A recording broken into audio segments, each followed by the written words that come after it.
ಇದೇನು ಹಾಕ್ಸಿದ್ದೀರಾ ನಮಗೆ? ನಮ್ಮ ವೈಭೋಗದ ವಸ್ತ್ರವೆಲ್ಲಿದೆ? ತಾತ್ಕಾಲಿಕ ಮಹಾರಾಜ, ಈ ಸಮಯ ನೀವು ವ್ಯಾಯಾಮ ಮಾಡೋದಲ್ವಾ? ಈಗ ವೈಭೋಗದ ವಸ್ತ್ರದಲ್ಲಿ ಹೇಗೆ ವ್ಯಾಯಾಮ ಮಾಡ್ತೀರಾ? ವ್ಯಾಯಾಮ?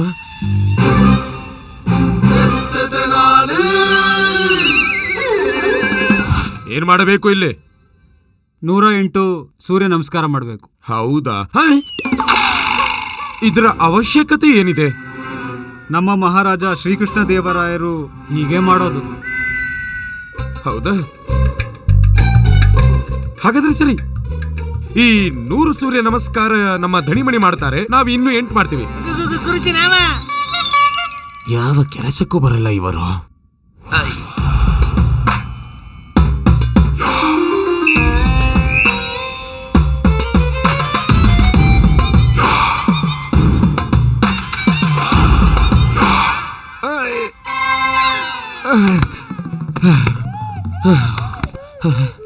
ಗುರುಜಿ ಪ್ರಜ್ಞೆ ತಪ್ಪದ್ರು, ಗುರುಜಿ ಪ್ರಜ್ಞೆ ತಪ್ಪದ್ರು. ಹೇಳಿ ಗುರುಜಿ, ಎದ್ದೇಳಿ ಗುರುಜಿ, ಹೇಳಿ ಹೇಳಿ.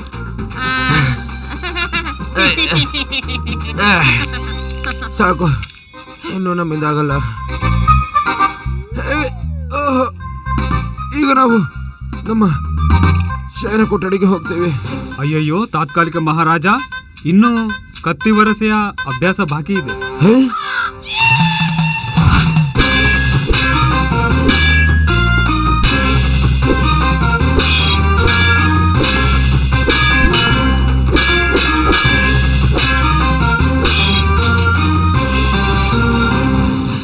ಸಾಕು ಪಂಡಿತ ರಾಮಕೃಷ್ಣ, ಸಾಕು ಮಾಡ. ನಮ್ಮ ಪೂರ್ತಿ ಶರೀರ ದೃಢವಾಗಿದೆ. ಈಗೊಂದು ಕೆಲಸ ಮಾಡಿ, ಮಲ್ಲ ಯುದ್ಧ ಇದೆಯಲ್ಲ ಅದನ್ನು ಮಾಡಿಸಿ, ಆಮೇಲೆ ನಮ್ಮನ್ನು ಎತ್ತಿ ಚಿತೆ ಮೇಲೆ ಮಲಗಿಸಿ.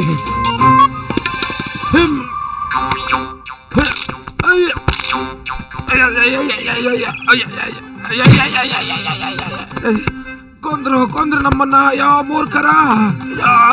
ಬಿಡ್ರು, ಬಿಡಿ. ಸತ್ತ ಹೋಗಿ, ಹೋಗ್ರಿ, ಹೋಗ್ರ. ಕೊಂದಾಕ್ಬಿಟ್ರು. ಬೆಳಿಗ್ಗೆಯಿಂದ ಅನ್ನದ ಒಂದಾಗಳು ಹೊಟ್ಟೆ ಸೇರಿಲ್ಲ. ಹಸಿವಿಗೆ ನಮ್ಮ ಪ್ರಾಣ ಹೋಗ್ತಿದೆ. ಮತ್ತೆ ಉಳಿದಿರೋ ಪ್ರಾಣನ ಈ ಮೂರ್ಖರು ತೆಗೆಯೋಕೆ ನಿಂತಿದ್ದಾರೆ. ಪಂಡಿತ ರಾಮಕೃಷ್ಣ,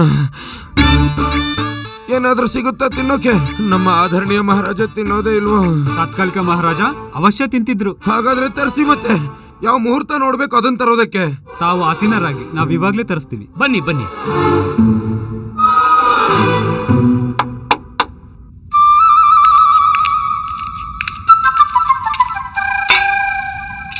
ತಾತ್ಕಾಲಿಕ ಮಹಾರಾಜರು ಅನುಮತಿ ಇದ್ರೆ ಸ್ವಲ್ಪ ಅನ್ನ ಜಲ ನಾವು ಗ್ರಹಣ ಮಾಡ್ಬೋದಾ? ಹಾ, ತಿನ್ನಿ, ಹೊಟ್ಟೆ ತುಂಬಾ ತಿನ್ನಿ. ಇಲ್ಲಿ ಯಾವುದಕ್ಕೆ ಕಡಿಮೆ ಇದೆ? ಖಾದ್ಯ ಭಂಡಾರದ್ದು. ಮೊದಲು ನಾವು ಸ್ವಾದ ನೋಡ್ತೀವಿ, ರಾಜಭೋಗದ್ದು ನೋಡೋಣ. ಮೊದಲು ಏನ್ ಮಾಡಿದ್ದಾರೆ ಅಂತ.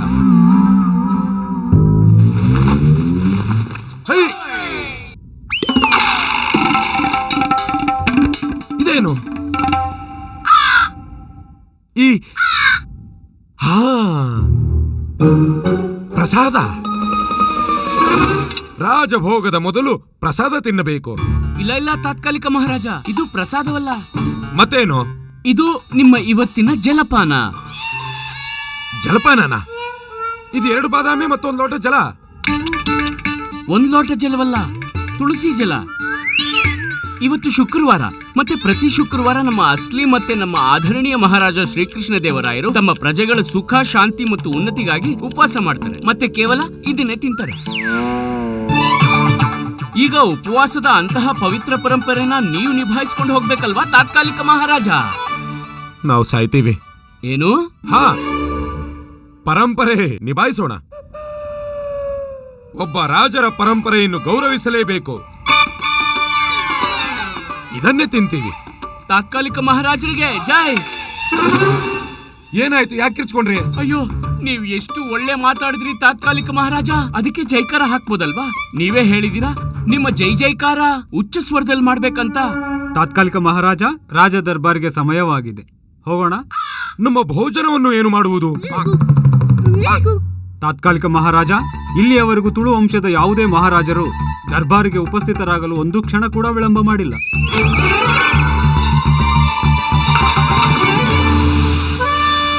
ಗುರುಜಿ, ಮಹಾಮಂತ್ರಿ ಅವರು ಖಂಡಿತ ಸರಿಯಾಗಿ ಹೇಳ್ತಿದ್ದಾರೆ. ನೀವು ದರ್ಬಾರಿಗೆ ಪ್ರಸ್ಥಾನ ಮಾಡಿ, ವಿಳಂಬ ಮಾಡಬೇಡಿ. ಈ ಬಾದಾಮಿನ ನಾನೇ ತಿನ್ಕೋತೀನಿ. ಮತ್ತೊಂದ್ ಬಾದಾಮಿ ನಾನ್ ತಿನ್ಕೋತೀನಿ.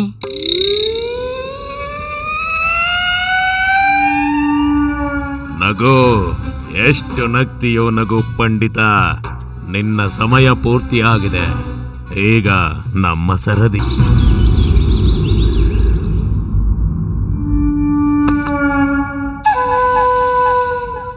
ಹಾ, ಇದಕ್ಕೂ ಮುನ್ನ ದರ್ಬಾರಿನ ಇಂದಿನ ಕಾರ್ಯವಾಹಿ ಆರಂಭವಾಗುವ ಮೊದಲು ನಾವು ಅತ್ಯಂತ ಅವಶ್ಯಕ ಭೋಜನ ಮಾಡಬೇಕು. ನಮ್ಮ ಮಾತಿನ ತಾತ್ಪರ್ಯ ಏನೆಂದ್ರೆ, ಒಂದು ಅತ್ಯಂತ ಅವಶ್ಯಕ ಘೋಷಣೆ ಮಾಡುವುದಿದೆ.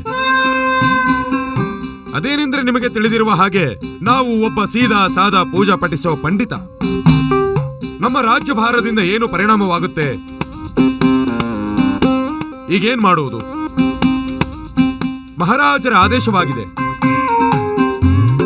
ಅದಕ್ಕಾಗಿ ಸಂಭಾಳಿಸೋದಿದೆ ಕೆಲ ಸಮಯಕ್ಕಾಗಿ ಈ ಜವಾಬ್ದಾರಿ. ಕ್ಷಮಿಸಬೇಕು ತಾತ್ಕಾಲಿಕ ಮಹಾರಾಜ, ಇದೆಲ್ಲ ನಮ್ಗೆ ತಿಳಿದಿದೆ. ಈಗ ನೋಡ್ಕೊಳ್ಳೇಬೇಕಾಗಿರೋದ್ರಿಂದ ಮಹಾರಾಜರ ಸ್ಥಾನ ನಮ್ಮ ಸ್ಥಾನವಾಗಿದೆ ಖಾಲಿ. ಹೇಳಲಾಗುತ್ತದೆ, ಯಾವ ರಾಜ್ಯದ ದರ್ಬಾರಿನ ರಾಜಗುರು, ರಾಜಪಂಡಿತ, ರಾಜ ಪುರೋಹಿತರ ಸ್ಥಾನ ಖಾಲಿಯಾಗಿರುತ್ತದೋ ಅಲ್ಲಿ ಎಂದೂ ಮಂಗಳ ಯಾವತ್ತೂ ಸ್ಥಾನ ಪಡೆಯುವುದಿಲ್ಲ. ಮತ್ತು ನಾವು ಈ ರಾಜ್ಯದ ಮಹಾರಾಜ ಹಾಗಾಗಲು ಬಿಡುವುದಿಲ್ಲ. ನಾವು ನಿರ್ಣಯ ಮಾಡಿದ್ದೇವೆ. ಅದೇನೆಂದರೆ, ಎಂದಿನಿಂದ ನಮ್ಮ ಸ್ಥಾನದಲ್ಲಿ ನಾವು ಆರಿಸಿರುವ ಮಹಾಪಂಡಿತ ವಿರಾಜಮಾನರಾಗುತ್ತಾರೆ.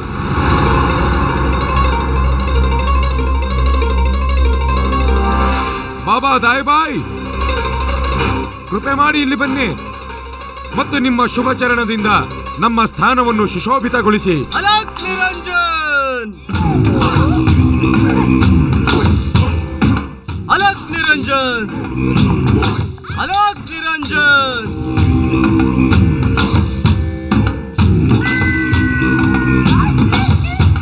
ಕ್ಷಮಿಸಬೇಕು ತಾತ್ಕಾಲಿಕ ಮಹಾರಾಜ, ನಾವೆಲ್ಲರೂ ಈ ರಾಜ ದರ್ಬಾರಿನಲ್ಲಿರುವ ಕುಲಗುರುವಿನ ಪರಿಚಯ ತಿಳಿಯಬಹುದೇ? ಇವರೇ ಬಾಬಾ ದಾಯಿಬಾಯಿ. ತುಂಬಾ ದೊಡ್ಡ ಮಹಾಪಂಡಿತ, ತುಂಬಾ ದೊಡ್ಡ ತ್ರಿಕಾಲ ದೃಷ್ಟಿ, ತುಂಬಾ ದೊಡ್ಡ ಭವಿಷ್ಯವಕ್ತ ನಮ್ಮ ಪೂಜನೆಯ ಬಾಬಾ ದಾಯಿಬಾಯಿ. ಭೂತ, ವರ್ತಮಾನ, ಭವಿಷ್ಯ ಎಲ್ಲವನ್ನೂ ತಿಳಿದಿದ್ದಾರೆ. ಒಂದು ವೇಳೆ ಇವರು ಬಯಸಿದ್ರೆ ಗ್ರಹಗಳ ಚಾಲನೆಯ ದಿಕ್ಕನ್ನು ಭ್ರಮಿತಗೊಳಿಸಿ ಸಮಯದಲ್ಲಿ ಎಡ ಬಲ ಏನೇ ನಡೆಯುತ್ತಿದ್ದರೂ ಅದರ ಮೇಲೆ ಇವರ ಪೂರ್ಣ ನಿಯಂತ್ರಣವಿರುತ್ತೆ. ಅದಕ್ಕಾಗಿ ಇವರನ್ನು ಬಾಬಾ ದಾಯಿಬಾಯಿ ಎಂಬ ಹೆಸರಿನಿಂದ ಅಲಂಕೃತಗೊಂಡಿದೆ. ಕ್ಷಮಿಸಬೇಕು ಆಚಾರ್ಯರೇ, ಈ ಪದವಿ ನಿಮ್ಮದು. ತಾವು ನಿಮ್ಮ ಪದವಿಯನ್ನು ಈ ರೀತಿ... ನಾವು ಹೇಳಬೇಕಿದ್ದನ್ನು ಹೇಳಾಯಿತು ಮಹಾಮಂತ್ರಿಯವರೇ. ಇಂದಿನಿಂದ ಇವರೇ ಆಗಿರುತ್ತಾರೆ ವಿಜಯನಗರದ ರಾಜಗುರು. ಯಾವುದೇ ನಿರ್ಣಯ, ಯಾವುದೇ ಘೋಷಣೆ ಇವರ ಸಲಹೆ ಇಲ್ಲದೆ ತೆಗೆದುಕೊಳ್ಳಲಾಗುವುದಿಲ್ಲ. ಇದು ನಿಮ್ಮ ಮಹಾರಾಜರ ಆದೇಶ. ಯಾರೇ ನಮ್ಮ ಆದೇಶದಿಂದ ಅಸಮರ್ಥರಾಗಿದ್ದರೆ ಅವರು ದರ್ಬಾರ್ ಬಿಟ್ಟು ಹೋಗಬಹುದು ಈಗಲೇ. ಬಾಬಾ ದಾಯಿಬಾಯಿ, ಕೃಪೆ ಮಾಡಿ ನಿಮ್ಮ ಸ್ಥಾನಗ್ರಹಣ ಮಾಡಿ. ಅಲೋಕ್ ನಿರಂಜನ್. ಮಂತ್ರಿವರ್ಯ, ಅವ್ರು ನಿಮ್ಮನ್ನ ಹಾಗೆ ದುರ್ಗುಟ್ಕೊಂಡು ಯಾಕೆ ನೋಡ್ತಿದ್ದಾರೆ? ನಮ್ಗೆ ಅನಿಸ್ತಿದೆ ನಿಮ್ಮನ್ನೇ ನೋಡ್ತಿದಾರಂತ. ಯಾರು ಬಲ್ಗಡೆ ಕುಳಿತಿದ್ದಾರೋ ನಾನು ಅವ್ರನ್ನ ಎಡಗಡೆ ನೋಡ್ತೇನೆ, ಮತ್ತೆ ಯಾರು ನನ್ನ ಎಡಗಡೆ ಕುಳಿತಿದ್ದಾರೋ ನಾನು ಅವ್ರನ್ನ ಬಲ್ಗಣ್ಣಿಂದ ನೋಡ್ತೇನೆ. ಹಾ ಬಾಬಾ, ನಮ್ಗೆ ಅರ್ಥ ಆಯ್ತು. ದರ್ಬಾರಿನ ಕಾರ್ಯವಾಹಿ ಆರಂಭ ಮಾಡಿರಿ. ತಾತ್ಕಾಲಿಕ ಮಹಾರಾಜ, ಇಂದು ಬಂದಿರುವ ಸಮಸ್ಯೆ ಒಂದು ನಾಯಿಯದ್ದು. ನಾಯಿಗೇನು ಸಮಸ್ಯೆ ಇದೆ? ನಾಯಿಗೆ ಸಮಸ್ಯೆ ಇಲ್ಲ ತಾತ್ಕಾಲಿಕ ಮಹಾರಾಜ, ನಾಯಿಯಿಂದ ಸಮಸ್ಯೆ ಇದೆ. ಇದೇನು, ಏನಿದು? ನಾವು ಈ ರಾಜ್ಯದ ಮಹಾರಾಜ, ತಾತ್ಕಾಲಿಕ ಮಹಾರಾಜ, ಈಗ ನಾಯಿಯ ಸಮಸ್ಯೆ ಬಗೆಹರಿಸುವುದಾ? ಕ್ಷಮಿಸಬೇಕು ತಾತ್ಕಾಲಿಕ ಮಹಾರಾಜ. ಆದರೆ ನಮ್ಮ ಮಹಾರಾಜ ಶ್ರೀಕೃಷ್ಣ ದೇವರಾಯರು ದರ್ಬಾರಿಗೆ ಬರುವ ಪ್ರತಿಯೊಂದು ಸಮಸ್ಯೆಗೂ ಮನಸ್ಸಿನಿಂದ ನಿವಾರಣೆ ನೀಡುತ್ತಾರೆ. ಆದರೆ ಒಂದು ವೇಳೆ ನಿಮಗೆ ಇಷ್ಟವಿಲ್ಲದಿದ್ದರೆ ಸರಿ ಸರಿ ಸರಿ, ಕರೀರಿ ಕರೀರಿ ಕರೀರಿ, ನಾಯಿನ ಕರೀರಿ. ನಾಯಿಯ ಮೃತ್ಯುವಾಗಿದೆ ತಾತ್ಕಾಲಿಕ ಮಹಾರಾಜ. ಮೃತ್ಯುವಾದ್ರೆ ಅದರಿಂದ ಸಮಸ್ಯೆ ಎಲ್ಲಿದೆ ಮತ್ತೆ? ತಾತ್ಕಾಲಿಕ ಮಹಾರಾಜ ಮೃತ್ಯುವಾಗಿದ್ರಿಂದಲೇ ಸಮಸ್ಯೆ ಎದುರಾಗಿದೆ. ನಾಯಿಯ ಮಾಲೀಕರೇ ಸಮಸ್ಯೆ ತಂದಿದ್ದಾರೆ. ಹಾಗಾದ್ರೆ ಕರೀರಿ ಕರೀರಿ, ಮಾಲೀಕರನ್ನು ನಮ್ಮ ಸಮಕ್ಷ ಕರೀರಿ.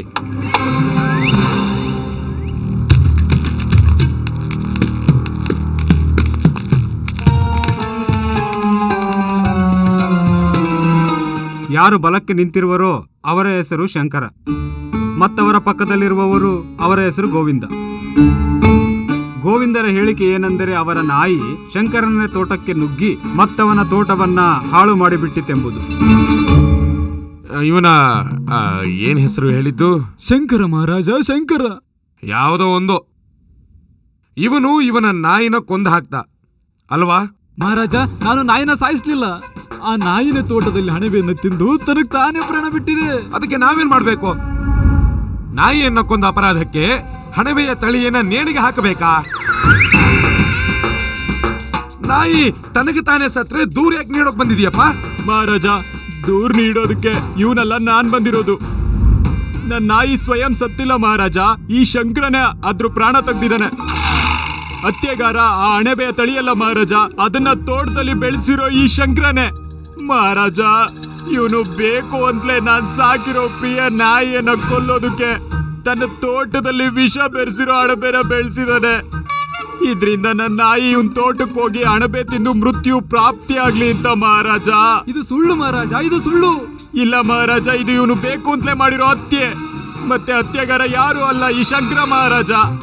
ನನಗೆ ನಿಮ್ಮಲ್ಲಿ ಪ್ರಾರ್ಥನೆ ಮಹಾರಾಜ, ಇವನಿಗೆ ಕಠೋರಕ್ಕಿಂತ ಕಠೋರ ದಂಡನೆ ನೀಡಿ. ಯಾಕೆ ಅಂದ್ರೆ ಇವನು ನನ್ನ ಪ್ರಿಯ ನಾಯಿಯನ್ನು ಹತ್ಯೆ ಮಾಡಿದ್ದಾನೆ ಮಹಾರಾಜ. ಇಲ್ಲ ಮಹಾರಾಜ, ಇದು ಸುಳ್ಳು. ನಾನು ನನ್ನ ತೋಟದಲ್ಲಿ ಆ ವಿಷ ಬೆರೆಸಿರೋ ಅಣಬೆಯನ್ನು ಬೆಳೆಸಿಲ್ಲ. ಆ ವಿಷ ಬೆರೆಸಿದ ಅಣಬೆ ತನಗೆ ತಾನೇ ಆಗಿದೆ ಮಹಾರಾಜ. ನಿರ್ದೋಷಿ ಮಹಾರಾಜ. ಇವನು ಸುಳ್ಳು ಹೇಳ್ತಿದ್ದಾನೆ. ಇವನೇ ಹತ್ಯೆ ಮಾಡಿದ್ದಾನೆ ನನ್ನ ನಾಯಿನ. ಸಾಕ್ ಮಾಡಿ ಇರಿ, ಯೋಚ್ಚಾಕ್ ಬಿಡಿ ನಮಗೆ.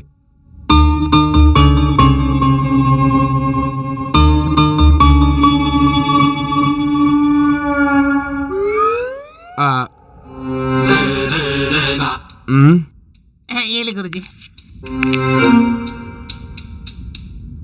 ನಿಮ್ಮಿಬ್ರಿಗೂ ಏನನ್ಸತ್ತೆ? ಈ ಪರಿಸ್ಥಿತಿಲಿ ನ್ಯಾಯ ಯಾವ್ದಾಗಿರ್ಬೇಕು? ಗುರುಜಿ, ನನ್ ತಲೆ ಅಂದ್ರೆ ತಲೆನೇ. ನನ್ ತಲೆಗೆ ಬಂದಿದ್ದು ಹೇಳ್ಬಿಡ್ತೀನಿ. ಶಂಕರ ಗೋವಿಂದನ ನಾಯಿಯ ಹತ್ಯೆ ಮಾಡಿದ್ದಾನೆ. ಅದೇ ಪ್ರಕಾರ ಗೋವಿಂದನು ಕೂಡ ಶಂಕರನ ನಾಯಿಯ ಹತ್ಯೆ ಮಾಡಿದ್ರೆ ಲೆಕ್ಕ ಸಮ ಸಮ. ಇದು ಸರಿಯಾಗಿದೆ. ಏನ್ ಸರಿಯಾಗಿದೆ ತಾತ್ಕಾಲಿಕ ಮಹಾರಾಜ? ಒಂದ್ ಹತ್ಯೆಗೆ ನ್ಯಾಯ ಮತ್ತೊಂದು ಹತ್ಯೆನಾ? ಅದ್ರಲ್ಲೂ ಒಂದು ಮುಗ್ಧ ನಿರ್ದೋಷಿ ಪಶುವಿನದ್ದು. ಕ್ಷಮಿಸಬೇಕು ತಾತ್ಕಾಲಿಕ ಮಹಾರಾಜ, ಇದು ಸರಿಯಾದ ನ್ಯಾಯವಲ್ಲ. ಪಂಡಿತ ರಾಮಕೃಷ್ಣ ಸರಿಯಾಗಿ ಹೇಳ್ತಿದ್ದಾರೆ ತಾತ್ಕಾಲಿಕ ಮಹಾರಾಜ. ಹಾಗಾದ್ರೆ ಏನು ಮಾಡಬೇಕು ಮಹಾಮಂತ್ರಿಗಳೇ? ನ್ಯಾಯ ಹೇಗಾಗುತ್ತದೆ? ನೀವೇ ಒಂದು ಉಪಾಯ ಹೇಳಿ. ಕ್ಷಮಿಸಿ ತಾತ್ಕಾಲಿಕ ಮಹಾರಾಜ. ಪಂಡಿತ ರಾಮಕೃಷ್ಣ ನಮ್ಮ ದರ್ಬಾರಿನ ವಿಶೇಷ ಸಲಹೆಗಾರ. ನಮ್ಮ ಮಹಾರಾಜ ಶ್ರೀಕೃಷ್ಣ ದೇವರಾಯರು ಇಂತಹ ಪರಿಸ್ಥಿತಿಯಲ್ಲಿ ಪಂಡಿತ ರಾಮಕೃಷ್ಣರ ಸಲಹೆಯನ್ನೇ ಪಡೆಯುತ್ತಾರೆ. ಒಂದ್ ವೇಳೆ ನೀವು ಬಯಸಿದ್ರೆ ಮತ್ತೆ ರಾಮ, ಪ್ರತಿ ವಿಷಯಕ್ಕೂ ರಾಮ ರಾಮ ರಾಮ. ಹಾ ಸರಿ, ಸಲಹೆಗಾರ ಮಹೋದಯ ಪಂಡಿತ ರಾಮಕೃಷ್ಣ. ಹೇಳಿ ತಾತ್ಕಾಲಿಕ ಮಹಾರಾಜ. ನಿಮಗೇನು ಅನ್ನಿಸುತ್ತದೆ? ತಾತ್ಕಾಲಿಕ ಮಹಾರಾಜ, ನನ್ನ ವಿಚಾರದ ಪ್ರಕಾರ ಈ ಸಮಸ್ಯೆಗೆ ತುಂಬಾ ಸೀದಾ ಸಾದಾ ಸರಳ ಸಾಧಾರಣ ಪರಿಹಾರವಿದೆ. ನ್ಯಾಯ ಯಾವಾಗೆಂದರೆ ಗೋವಿಂದ ಏನನ್ನು ಕಳೆದುಕೊಂಡಿರುವನೋ ಅದು ಸಿಕ್ಕಾಗ. ಭಾವನಾತ್ಮಕ ರೂಪದಲ್ಲಿ ಅವನ ತಪ್ಪೇನಿದೆ ಅದಕ್ಕೆ ಪ್ರಾಯಶ್ಚಿತ್ತ.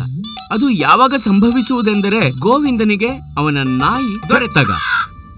ಈಗ ಇವನ ನಾಯಿ ವಾಪಸ್ ಹೇಗೆ ಸಿಗುತ್ತದೆ? ನಾಯಿ ಈಗಾಗಲೇ ಸ್ವರ್ಗಕ್ಕೆ ಸೇರಿದಾಗಿದೆ. ಈಗ ಇವನು ಸ್ವರ್ಗಕ್ಕೆ ಕಳಿಸೋಣ್ವೆ ನಾಯಿಯನ್ನ ಕರ್ಕೊಂಡು ಬರೋದಕ್ಕೆ? ಅಯ್ಯೋ, ಹಾಗಲ್ಲ ತಾತ್ಕಾಲಿಕ ಮಹಾರಾಜ. ಇದು ಹೇಗೆ ಸಂಭವವಿದೆ? ಮತ್ತೆ ತಾತ್ಕಾಲಿಕ ಮಹಾರಾಜ, ಶಂಕರರಂತೂ ಹೊಸ ನಾಯಿ ಖರೀದಿ ಮಾಡಿ ಗೋವಿಂದನಿಗೆ ನೀಡಬಹುದಲ್ವೇ?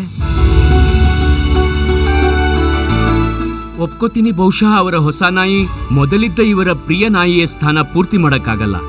ಆದ್ರೆ ಇವರ ನೋವಿಗೆ ಔಷಧಿಯನ್ನು ಹಚ್ಚಬಹುದಲ್ವೇ? ಇವರನ್ನು ಇವರ ದುಃಖದಿಂದ ಹೊರತರುವ ಪ್ರಯತ್ನಕ್ಕೆ ಸಹಾಯ ಮಾಡಬಹುದು. ಅದರಲ್ಲೂ ತಾತ್ಕಾಲಿಕ ಮಹಾರಾಜ ನೋವನ್ನ ದ್ವೇಷದಿಂದ ಶಮನ ಮಾಡೋಕ್ಕಾಗಲ್ಲ. ಅದನ್ನ ಸರಿ ಮಾಡೋದಕ್ಕೆ ಔಷಧಿನೇ ಹಚ್ಚಬೇಕಾಗತ್ತೆ. ನನ್ನ ವಿಚಾರದಲ್ಲಿ ಹೀಗೆ ಮಾಡ್ಬೇಕು.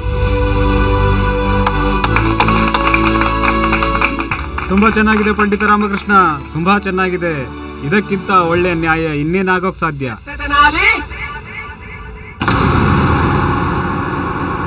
ಗುರುಜಿ, ದರ್ಬಾರ್ ನಿಮ್ದು, ಆದ್ರೆ ಜೈ ಜೈಕಾರ ಈ ಪಂಡಿತ ರಾಮಕೃಷ್ಣನಿಗೆ ಆಗ್ತಿದೆ.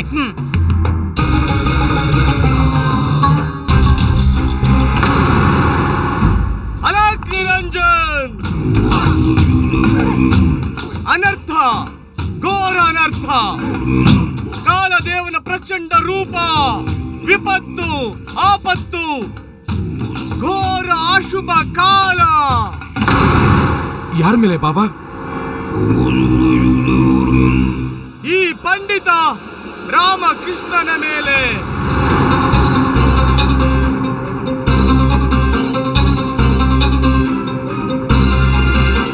ಇದು ನೀವೇನ್ ಹೇಳ್ತಿದ್ದೀರಾ? ಇದು ನಾವಲ್ಲ, ಈ ಪಂಡಿತನ ಕಾಲಯೋಗ ಹೇಳುತ್ತಿದೆ. ನಮ್ಮ ದಿವ್ಯ ಶಕ್ತಿ ಸ್ಪಷ್ಟವಾಗಿ ಕಾಣುತ್ತಿದೆ. ತುಂಬಾ ಬೇಗ ಈ ಪಂಡಿತನ ಸರ್ವನಾಶವಾಗುತ್ತದೆ. ಇಂದು ಇವನ ಜೈ ಜೈಕಾರವಾಗುತ್ತಿದೆ. ತುಂಬಾ ಬೇಗ ಇವನ ತಿರಸ್ಕಾರವಾಗುವುದು. ಕಾಲಚಕ್ರ ಯಾರನ್ನೂ ಬಿಡುವುದಿಲ್ಲ. ಯಾರಿಗೂ ಮುಖ ತೋರಿಸುವುದಕ್ಕೆ ಯೋಗ್ಯನಾಗಿರುವುದಿಲ್ಲ ಈ ಪಂಡಿತ. ವಿನಾಶದ ಕಪ್ಪು ಮೋಡ ಇವನನ್ನು 4 ಕಡೆ ಸುತ್ತುವರೆದಿದೆ. ಯಾರು ಇವನನ್ನು ಉಳಿಸಲಾಗುವುದಿಲ್ಲ. ಯಾರೂ ಇಲ್ಲ. ಇವನು ಸ್ವಯಂ ತನ್ನನ್ನು ಉಳಿಸಲಾಗುವುದಿಲ್ಲ. ಅಲಕ್ ನಿರಂಜನ್!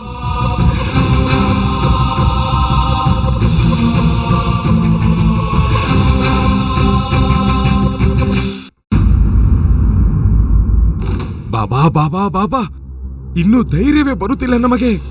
ಶೀಘ್ರವಾಗಿ ಹೇಳಿ. ಈಗಷ್ಟೇ ನೀವು ದರ್ಬಾರಿನಲ್ಲಿ ಪಂಡಿತ ರಾಮಕೃಷ್ಣನ ವಿಷಯದಲ್ಲಿ ಭವಿಷ್ಯವಾಣಿ ನುಡಿದಿದ್ರಿ. ಅದು ಕೇವಲ ನಮ್ಮ ಪಕ್ಷ ತಗೊಳ್ಳೋದಕ್ಕೋ ಇಲ್ಲ ಸತ್ಯವೋ ಹೇಳಿ. ಅನರ್ಥ ಎಂದು ಯಾರ ಪಕ್ಷ ತೆಗೆದುಕೊಳ್ಳುವುದಿಲ್ಲ ಆಚಾರ್ಯ. ಅದು ಬರಲೇಬೇಕಾಗುತ್ತದೆ. ಎಲ್ಲ ಮರ್ಯಾದೆಯನ್ನು ಬಿಟ್ಟು ಬಂದೇ ಬರುತ್ತದೆ. ನಾವು ಅದನ್ನೇ ಹೇಳಿದ್ದೇವೆ. ಭವಿಷ್ಯ ನಮಗೆ ತೋರಿಸಿದ್ದನ್ನು. ಈ ಪಂಡಿತನ ವಿನಾಶ ಈಗ ನಿಶ್ಚಿತ. ಆದ್ರೆ ಹೇಗೆ ಹೇಗೆ ಬಾಬಾ, ಹೇಗೆ ಹೇಗಾಗತ್ತೆ ಈ ಚಮತ್ಕಾರ? ಆಗುತ್ತದೆ ಪುತ್ರ. ಹೇಗೆ ನಾವು ಹೇಳಿದ್ದೇವೋ ಹಾಗೆ ಆಗುತ್ತದೆ. ಆದರೆ ಅದಕ್ಕಾಗಿ ನೀನು ಸ್ವೀಕರಿಸಬೇಕು. ಏನು ಸ್ವೀಕರಿಸಬೇಕು? ನಾವೇನು ನೀಡುತ್ತೇವೆಯೋ ಅದನ್ನು ಸ್ವೀಕರಿಸಬೇಕು. ಏನ್ ನೀಡ್ತೀರಾ ನೀವು? ಶಪಥ ಸ್ವೀಕರಿಸಬೇಕು. ನಾವು ಏನು ಹೇಳುತ್ತೇವೆಯೋ ಹಾಗೆಯೇ ಮಾಡಬೇಕು. ನಾವು ಒಂದು ಮಾತಿಗೆ ವಚನ ನೀಡುತ್ತೇವೆ. ಒಂದ್ ವೇಳೆ ನಾವು ಹೇಳೋದನ್ನು ಕೇಳಿದ್ರೆ ಆ ರಾಮನ ಹೆಸರನ್ನು ಯಾವತ್ತೂ ಎಂದಿಗೂ ಎಲ್ಲಿಯೂ ಕೇಳುವುದಿಲ್ಲ. ಈ ಲೋಕದಲ್ಲ, ಪರಲೋಕದಲ್ಲೂ ಅಲ್ಲ.